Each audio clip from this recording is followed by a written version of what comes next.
केंद्रीय वित्त मंत्री निर्मला सीतारमण ने शनिवार को देश का आम बजट पेश किया। अब की बार के बजट में केंद्र सरकार ने टैक्स की व्यवस्था में बड़े बदलाव किए हैं। इसे नया टैक्स रिजीम कहा गया है। इस रिपोर्ट में हम आपको बताएंगे कि इस नए टैक्स रिजीम में क्या क्या नया है और यह आम लोगों पर कैसे प्रभाव डालेगा। इस बार बजट में इनकम टैक्स को लेकर बड़ी राहत दी गई है। न्यू टैक्स रिजीम के तहत अब 12 लाख रुपए तक की कमाई पर कोई टैक्स नहीं देना होगा।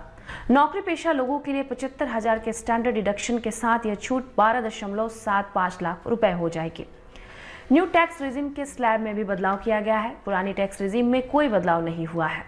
हालांकि नई टैक्स रिजीम में 12 लाख रुपए तक की छूट इनकम टैक्स एक्ट की धारा 87A के तहत दी गई है।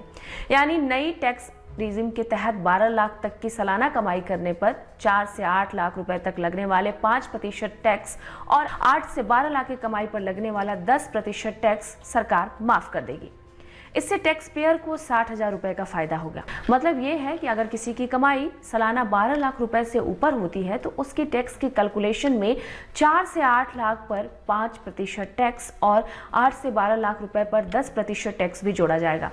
वहीं सरकार अगले हफ्ते नया इनकम टैक्स बिल लाएगी।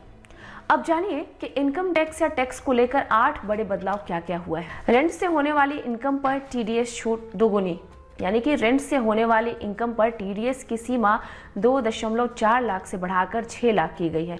यानी अब 6 लाख रुपए तक के सालाना किराए पर TDS नहीं काटा जाएगा। वरिष्ठ नागरिकों को ब्याज की आय पर दोगुनी छूट, यानी कि वरिष्ठ नागरिकों को बैंक और पोस्ट ऑफिस के ब्याज से होने वाली कमाई पर मिलने वाले टैक्स छूट को 50,000 से बढ़ाकर 1 लाख रुपए किया गया है। यानी कि अब ब्याज की इनकम पर वरिष्ठ नागरिकों को 1 लाख रुपए तक की राहत मिलेगी। पिछले 4 साल के रिटर्न फाइल कर सकेंगे, यानी कि पुराने इनकम टैक्स रिटर्न फाइल करने की सीमा 2 साल से बढ़ाकर अब 4 साल कर दी गई है।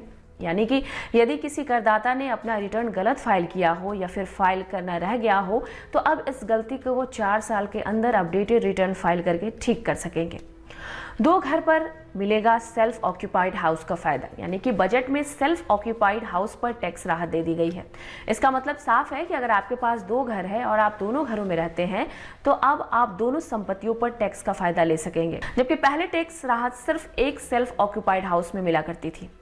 अगले हफ्ते हम आपको बता दें कि नया इनकम टैक्स बिल आने वाला है। सरकार अगले हफ्ते नया इनकम टैक्स बिल लाएगी। इसमें इनकम टैक्स सिस्टम को ज़्यादा आसान और पारदर्शी बनाया जाएगा।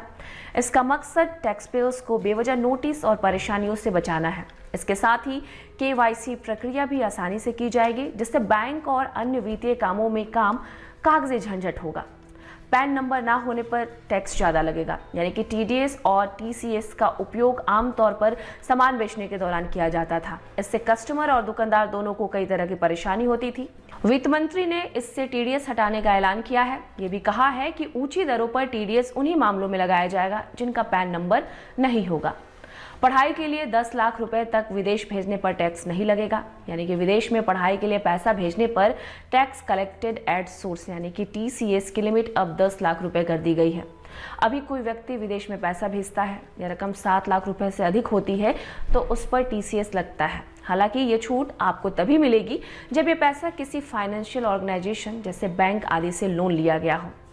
NSS से पैसा निकालने पर भी छूट मिलने वाला है, यानी कि कई सीनियर सिटीजन्स के पास बहुत पुराने नेशनल सेविंग्स स्कीम यानी कि NSS के खाते हैं जिन पर कोई ब्याज नहीं दिया जा रहा है। तो इसको लेकर वित्त मंत्री ने ऐलान किया है कि जो लोग 29 अगस्त 2024 या उसके बाद NSS से पैसा निकालेंगे उन्हें निकासी पर कोई टैक्स नहीं देना होगा। यही नियम NPS यानी कि नेशनल पेंशन स्कीम वात्सल्य खातों पर भी लागू होगा, लेकिन इसकी छूट एक लिमिट तक होगी। तो ये थी बजट से जुड़ी एक बहुत बड़ी अपडेट जो हम PPM टाइम्स के माध्यम से आप तक कर रहे थे साझा। आगे देश दुनिया की खबरों के लिए आप देखते रहिए PPM टाइम्स। मैं थी आपके साथ सृष्टि।